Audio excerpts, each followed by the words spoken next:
Hi, I'm Femi OK and you're in the stream. Today, how can you take a creative idea and turn it into a real entrepreneurial project? Well, we're going to be speaking with some young innovators who think outside the box.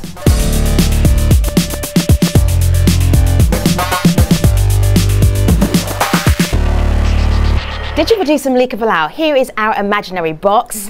How far are we thinking outside of it today? Pretty far. Okay. All outside of it. I am so looking forward to this show. Me too. And Femi, you and I know both that our community is full of great ideas. Yes. So for all of you who are watching at home with us right now, we want you to share those ideas as well as your challenges and any questions you might have by tweeting us with the hashtag AJStream. Now, a few of you already have, including several innovators from an initiative known as GIST. That's a global innovation in science and technology. Have a look at this. I am engineer Saad. I'm from Jordan and I'm one of the GIST transformers. I am the CEO founder of Handasiyat.net. I'm Parul from India. I'm the co-founder of a young education startup called Slide Rule. Hi, my name is Franz from Indonesia and we are creating the best community online organizing platform where you can create your community websites. So at Eneza, our goal is to make educational content that is in line with the local curriculum accessible to the most remote parts of Kenya. We've already got the conversation started right there on video. From innovation forums to science fairs, we see a lot of young people coming up with creative projects that change the way people do things. Now, having a good idea is the obvious first step to becoming a successful entrepreneur. But what does it take to turn ideas into reality? To talk about this, we're joined by a group of some very smart innovators. So we have Alex Murillo. He is an award-winning digital marketer and the founder of Farm Space Africa. That's an agribusiness financing mechanism, and he'll be telling us what that actually means in just a moment. Anwar Al-Majarkesh is the founder of Brassy. That is a small bracelet and a smart bracelet for the hearing impaired. Parihan Abu Zaid is the co-founder of Cabela Media Productions, which uses crowdsourcing for content creation and distribution. And Hind Hobaker is the inventor of Instabeat swimming goggles. They actually measure and display your heart rate while you're swimming. So it's great to have you all here in the stream. Let me start with Alex. Alex, where were you born? I was born in Kenya. All right, so when did you know that you had the entrepreneurial spirit? What was that moment when you actually knew? I wouldn't say I knew. What I will say is that I had a happy accident. Okay. And basically what happens is I was about 10 years old and I saw this Michael Jordan jersey that I really wanted because basketball is a big deal back at home. So I go to my mom and I tell her, Mom, I really want that jersey, but it was very expensive. So she tells me, you gotta choose. Do you want school fees or do you want money to go buy a jersey? Of course, I had to say I want school fees, but I really wanted the jersey.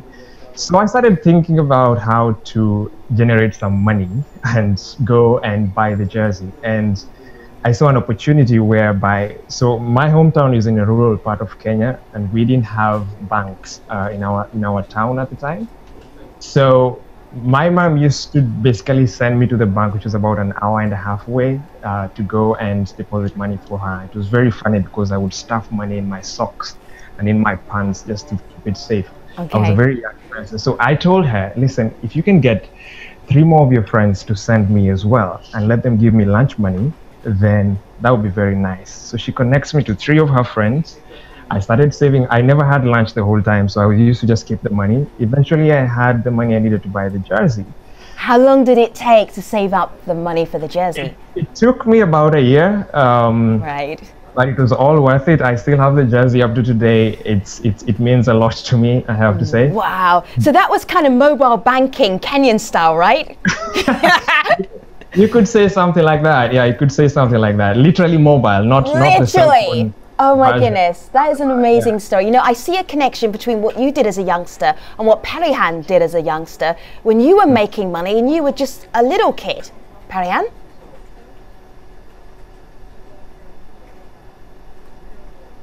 Tell us about your bracelets that you were selling. There's a little gap between here and where Parihan's sitting. Yeah, right now. I was 12 and I made bracelets for myself that had my name.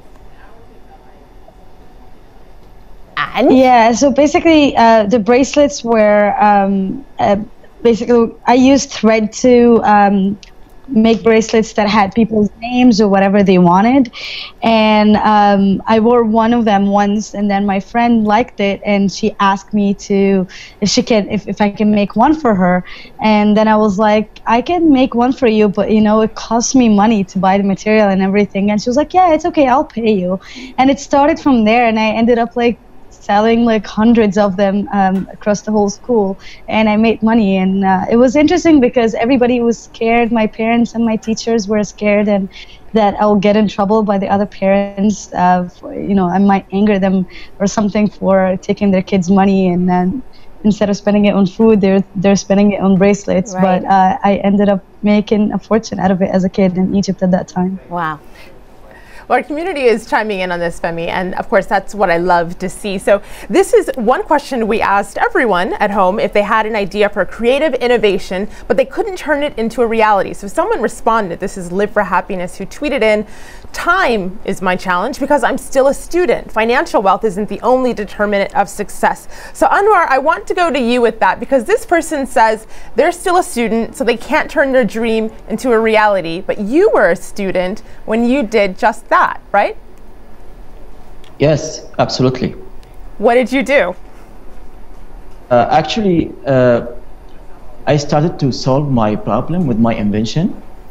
So I'm a heavy sleeper, so I used to invent something called splash alarm to splash water on me in the morning to wake up. I guess it's with your invention, you can solve your problem and you get motivated because you are already use your solution for yourself.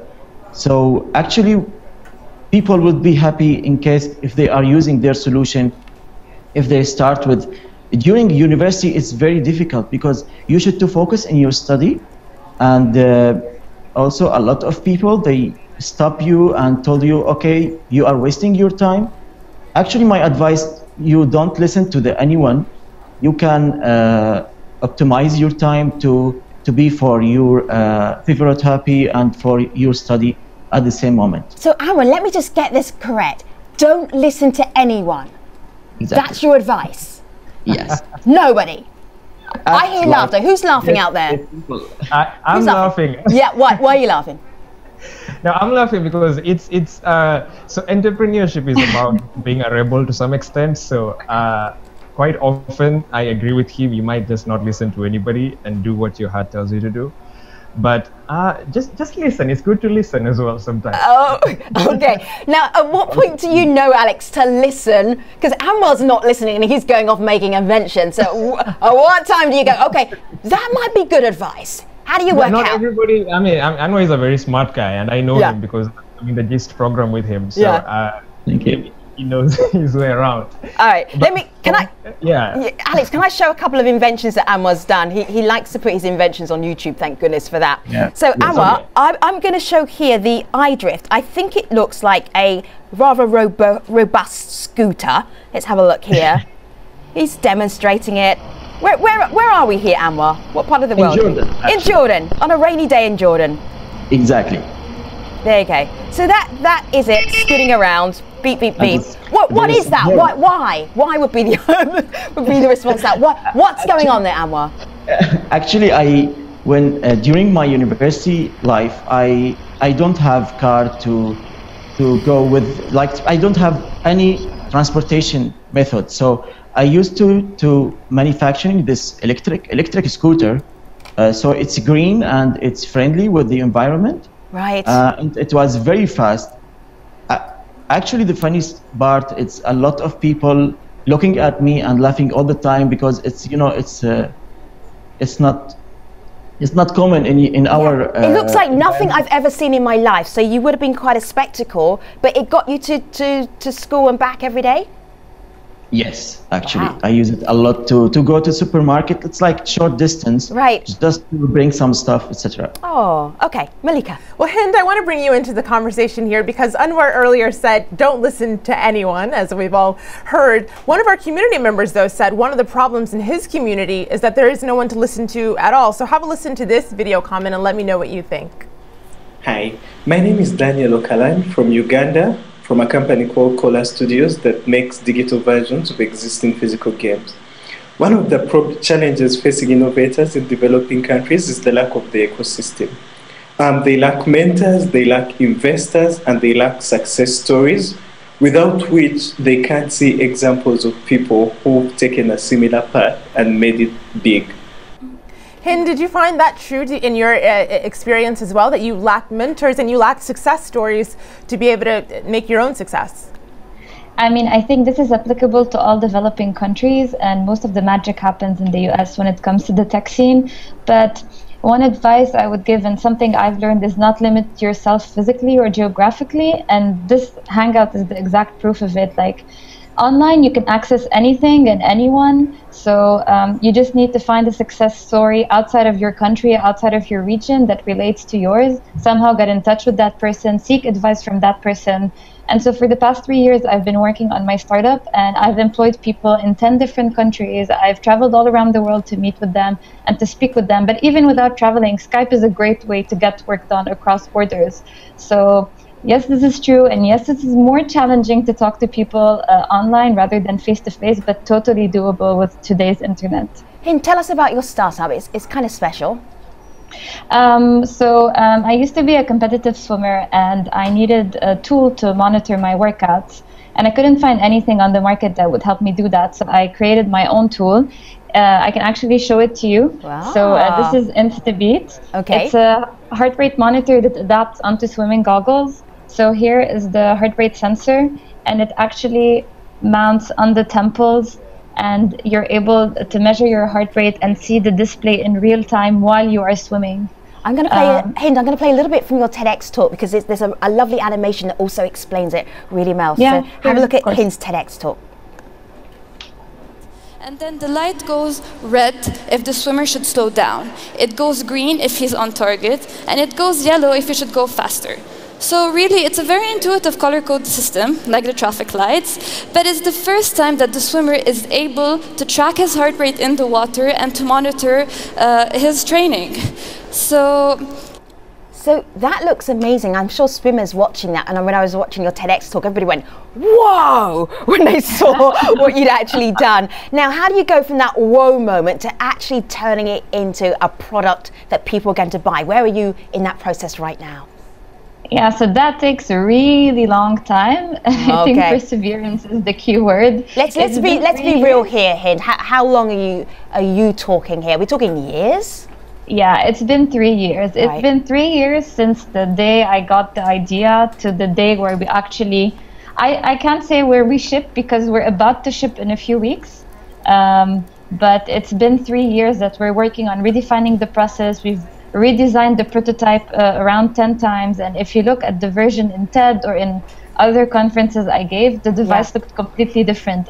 The process just takes a whole lot of time, and if you're not perseverant enough or completely obsessed with the idea, then it's not going to happen. How do you feel right now? Exhausted. That's honesty. Well, thank you for staying awake, Malika. Well, she's not the only one, Femi, and our people online are picking up on something that you called the whoa moment. Yes. So we just got this tweet in from Mohammed. He says, people usually think and talk about an idea or an innovation as the key to success, but actually it's your action that speaks louder than just that. Well, Perihan, with that, I want to go back to you, because we got this tweet from Farm Fresh. This is someone who says, I recently launched the Gambia's first online food store, and it allows you to order fresh food online. Now, he went on to share his challenge with us. He says that one of the main challenges for him is the issue of electricity supply. I'm therefore leaning more towards solar, he says. But Perihan, I bring up that tweet because you had a similar idea that didn't quite pan out. Tell us, what was your challenge? I started an online supermarket in 2009 in Egypt, and I was straight out of college. I was fascinated by the idea, but as soon as I started to work on it, I hit a great bump, which was basically the operation side of it, which is something that needs a great deal of expertise and a lot of knowledge and managing a lot of details and different people. And it's something that I did not have the expertise of. And I think that's one thing when it comes to similar businesses that we need to actually study the business inside out and not just look at the service that it offers to the customers. And I guess like my biggest mistake in that business is not listening. So back to what Anwar actually said. Oh, okay. I did not listen enough. I had a lot of I had a couple of mentors that told me that the model that I was going for is kind of very sophisticated for me, and I didn't have the expertise. But I was so passionate about the idea. I had such a strong ownership that I decided to go for it, even though I did not actually have that or have the set of skills that's needed to run that business. Neither myself or my co-founder. Right. So I think the most important thing, or the advice that I would give, is to really understand the challenges that are going to come about with the business that you want to go for, and find the people that have the expertise that they can actually mentor you or give you at least advice. Have even like one meeting. I had meetings with my professors, even that had like operations experience. And if the model, if you have a feeling, or if everybody's telling you that this is not, you don't have what it takes to do that. And I'm not saying that they tell you that you're not going to be good.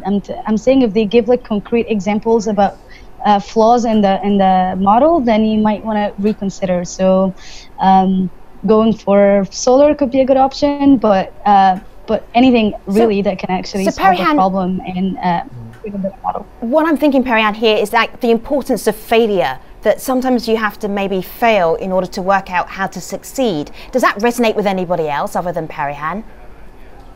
I would maybe say something about that. I'll combine what Anwar said and what Perry said, because the very diplomatic. Yeah, the listening part. So if you have something and you believe that you want to go for it, then yes, don't listen to anybody. Just try and pursue it. But along the way, you have to start listening so that you're able to start structuring your model and you start ending up with a business. And the failure, I'm in my third business now. My first business literally failed embarrassingly because I just wasn't listening. I thought I was the best person who knew how to go about my business. What was it, Alex? What was it that failed miserably? It was an online marketing company. Okay. I don't like to talk much about it. All right. But of course, that's the one I asked you the follow-up question about. Moving on. #fail. Yeah, but just listen. But you know what? A lot of people will learn from that experience. If you can you sum it up? What went so horribly wrong with that idea? Okay.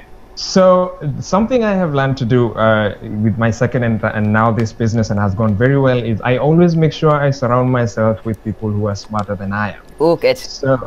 So and what I did in the first business, while I got some very, very interesting people around me, I thought I was smarter than all of them. So I would listen to myself more than I would listen to them. And only like 3 years later, then I was like, that's what I should have done. Right. See, I have a picture here, and it's on a farm. What's going on here? Because this is your current business. Tell us about this right now.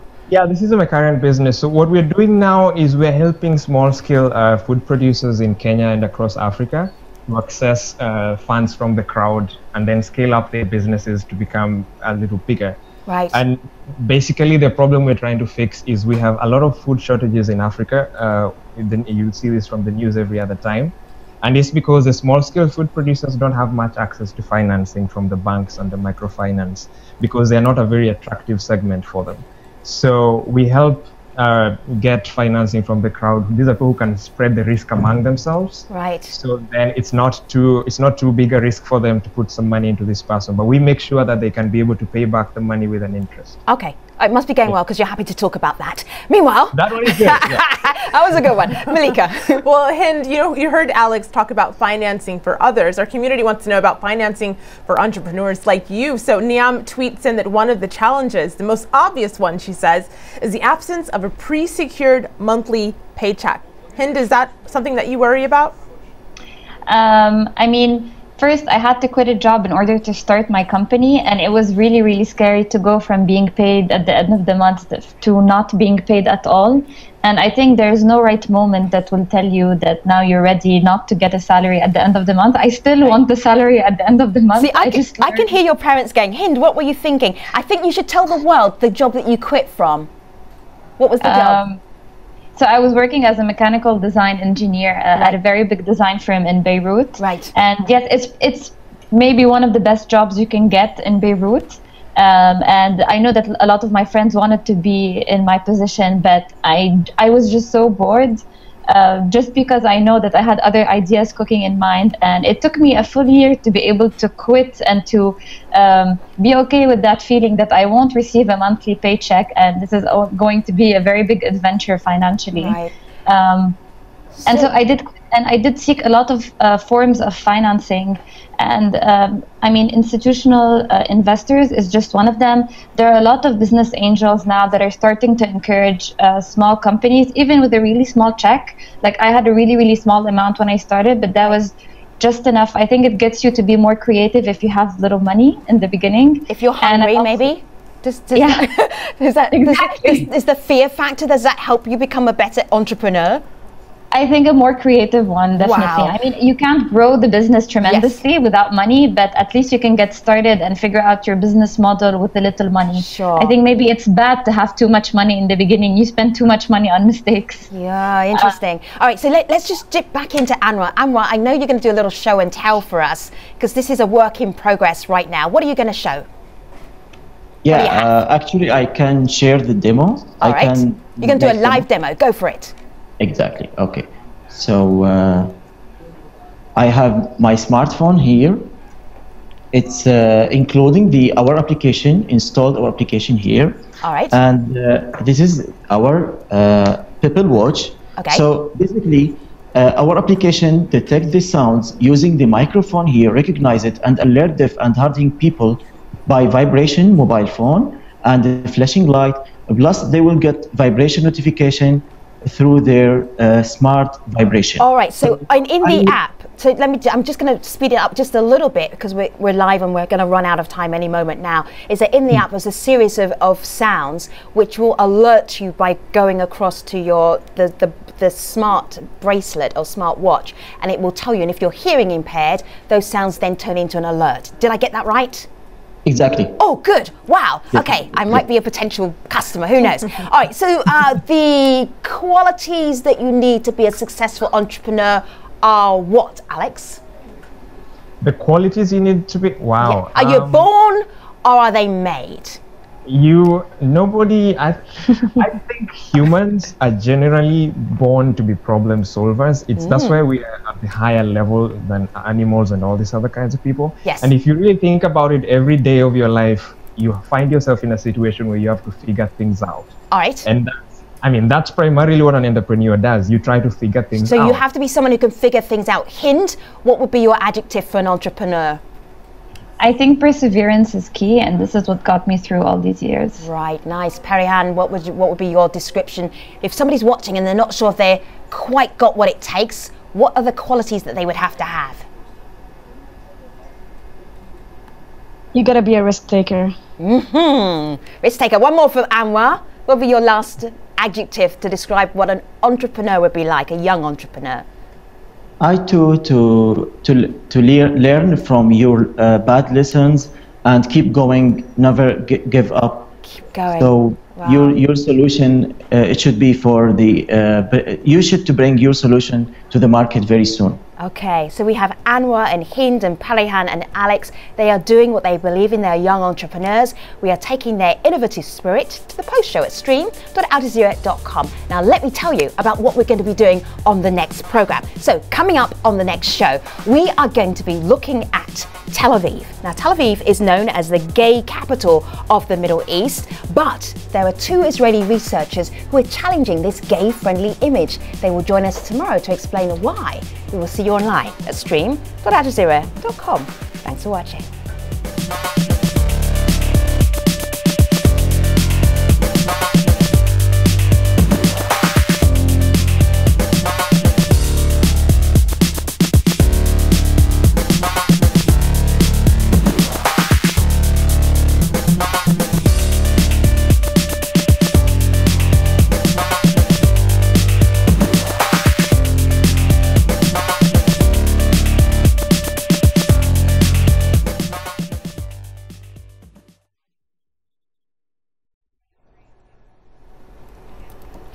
Hello again, this is Stream's online post show. We're talking with young innovators about turning creative ideas into real projects. Do you know what I'm really intrigued by is that we've got Anwar, who's Syrian, who's based in Jordan. We've got Hind, who's in Lebanon. We have Parihan, who was born in Egypt, and Alex, who's based in Kenya. So they're all places where you don't necessarily think, oh, this has got a startup culture. There are a lot of innovators, a lot of entrepreneurs. So that whole idea of having a culture around you and a network, how does that work for you, Anwar?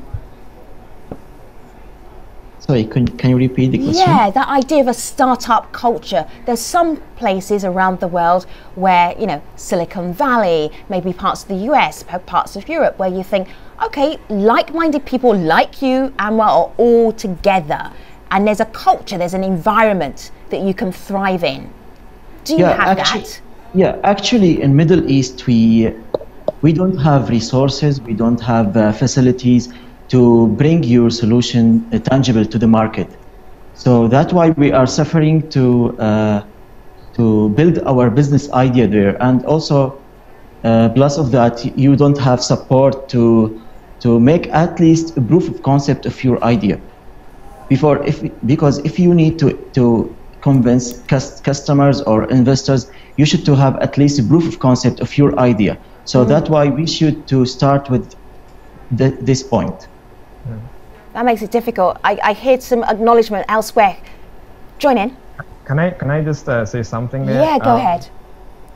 In the world we live in right now has become a global ecosystem. And I always tell the people I mentor back at home that in the world of YouTube, you have no excuse to say that there is no community around you. Ooh, yes. I mean, the first time I heard about Hind's story, I watched her TED Talk on YouTube last year, and I was like, wow, what am I doing with my life? Yeah, I felt that about all of you, to be honest.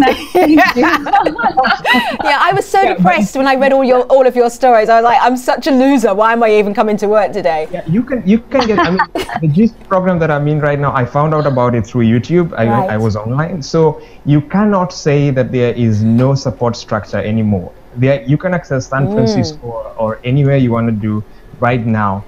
It's possible. You just need to have a good idea and you know how to express yourself. Okay. What I mean, it's it's from my idea, as we have like hardware stuff, so you need like a huge investment. And you know, in Middle East, you don't have manufacturing facilities, so that's why there is some gap to reach to your point. Okay, I get that. I think also, like, if you allow me to add something here, I think that, like, from my experience, the whole. Do you know, Parihan was just about to say something fantastic and she froze.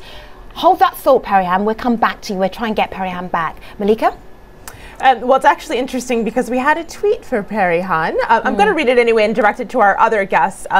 Nigerian tweets in, to succeed, you have to try first. There's no guarantee you will nail it at first. And, it looks like I'm hearing Parihan. There's a slight delay with our connection. So Parihan, I'm going to give you a moment to regroup while I read this tweet. To succeed, you have to try first. There's no guarantee you will nail it first. So Parihan, earlier during the discussion, you were telling us about one of your inventions that didn't necessarily succeed. But I want our other guests to tell us about some of theirs that didn't succeed. Because as this person says, it's try again, try again. So Alex, I'll go to you with that one. Okay, so like I mentioned earlier, my first one failed because I thought I was the smartest person in the world. It turns out I was not. But after that, the humility, the key lesson I have learned from failure is you have to be very humble as an entrepreneur, because the more humble you are, the more you learn, the more people want to help and support you, and the higher your chances of succeeding. Pride does not work in entrepreneurship at all. That is at the very core of every failure. That sounds like a voice of experience. Have you seen people go about it in a different way and you're thinking that's not going to work? Yeah, I mean, you see that all the time. But if somebody comes and tells you that might not work, then you need to go back and ask yourself, did he have a point or did he not have a point? Yeah. You can't just dismiss and say, I know my business better than anybody else. So. Sure. I want to recap with Parihan, because Parihan, you were just sharing some pearls of wisdom and we lost you. Can you go back and just tell us again what you were saying? Because we didn't quite hear it. Just recap what you just said, Parihan. what I was saying basically is, in my experience, it really matters big time when you have a community and you have somebody that you can actually speak to. So as much as we need mentors, we also need sort of friends or even family, even if it's just one person that that has gone through the experience, so that when you're doubting yourself, when you're going to bed thinking, what the hell am I doing? Everybody's getting a job and I'm risking my life just going for something that maybe just a mirage. It actually helps when you have somebody that you can talk to, and it might also not be just talking about problems, but it might be something like what Anwar said, is that when I knew him from the GIST program as well, and we were roommates, and whenever we talk, we always give each other's updates about what our own ventures, and it helps a lot. Just, you know, it feels like kind of like I'm reporting to Hind what I'm doing, and it also at the same time motivates me that, you know, to keep going, because we started together and we're friends, and she knows where I'm coming from, so I can speak candidly also about any challenges that I'm having. And I think having that kind of support, sort of peer-to-peer support, is also extremely useful. I'm just going to share with everybody your resume, which is an animated resume. It's one of the nicest ones I've ever seen, Parihan. And then there's a little question at the end, and I want to ask you about that question. So have a look at Parihan's animated resume.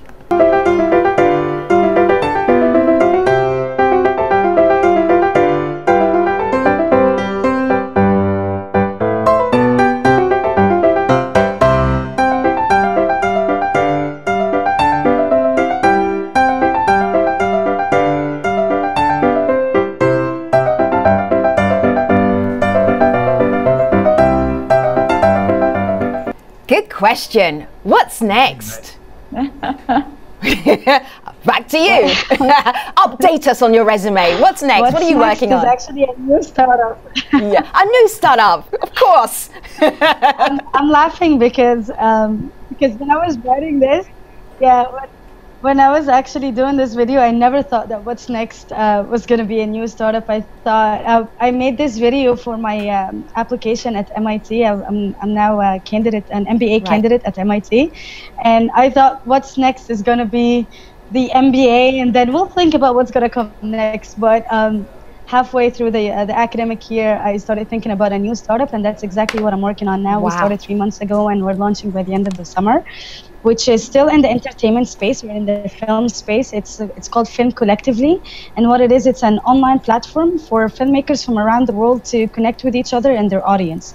So think about it, think of it as a mashup between LinkedIn, Kickstarter, and Netflix. Okay. So filmmakers can crowdfund their productions or their films, their ideas, and at the same time, the audience or the fans, they can actually watch the films on the very same platform without having to go to a festival or go to the theater or go somewhere else. So it's basically sort of removing the middleman and connecting the audience and to the filmmakers directly. Malika? I want to share this tweet we got from Sharon, who says that sometimes we have all of these super crazy ideas, but we don't know how to start and we lack the opportunities. And I think this conversation is something that's going to help her and others. But Hind, before we go, I want to share this video comment with you. And this is from an entrepreneur himself, taking us inside the mind of entrepreneurs. Have a listen to this. The one challenge I find particularly interesting is practicing entrepreneurial state of mind that is free from social conditioning and knows that you can change the world to the better, mind ready to stand up to other people's pessimism and deal efficiently with stress.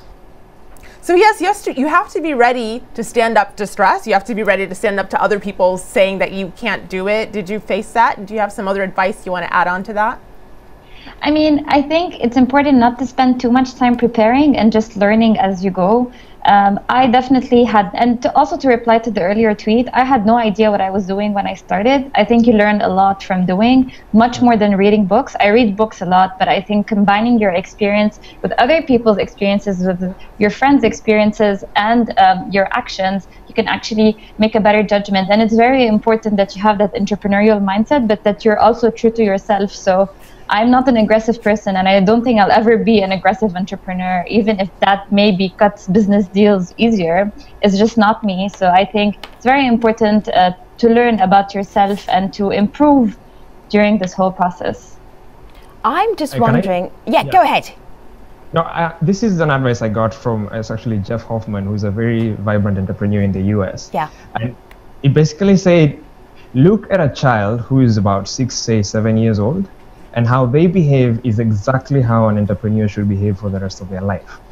Always curious, you're always asking questions, and actually, if you want to validate your business, try to explain it to an 8-year-old. If they don't get it, chances are very high you need to go back and think about it again, because they are easily the best entrepreneurs you could ever find. Wow. Yeah. Oh my goodness, I've just shelved about 20 of my ideas that I had that I was going to unshelf because you guys inspired me. So if I find an 8-year-old and they don't get it, then I need to go back to the drawing board. You need to go back to the drawing board, yes. Ooh. Yeah. Really interesting. This has been such a great conversation. Is there anything that any of you want to share with the world before we wrap it up? Because can you imagine if you were watching this maybe 5-10 years ago, what would have helped you to have heard today? Hint.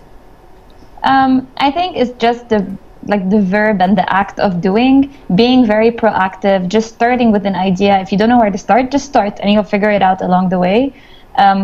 In my having lots of friends I could talk to, applying to lots of competitions, meeting a lot of people helped me a lot, and this will shape who you are as an entrepreneur and where your business goes. So just start doing and you'll figure it out.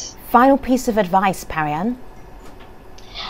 So to me, like an entrepreneurial idea is always tied with a dream or tied to a dream. So just know, for anybody that wants to be an entrepreneur, just know it's not going to be a rosy experience. It's not going to be like a very easy ride. It is bumpy and it's difficult.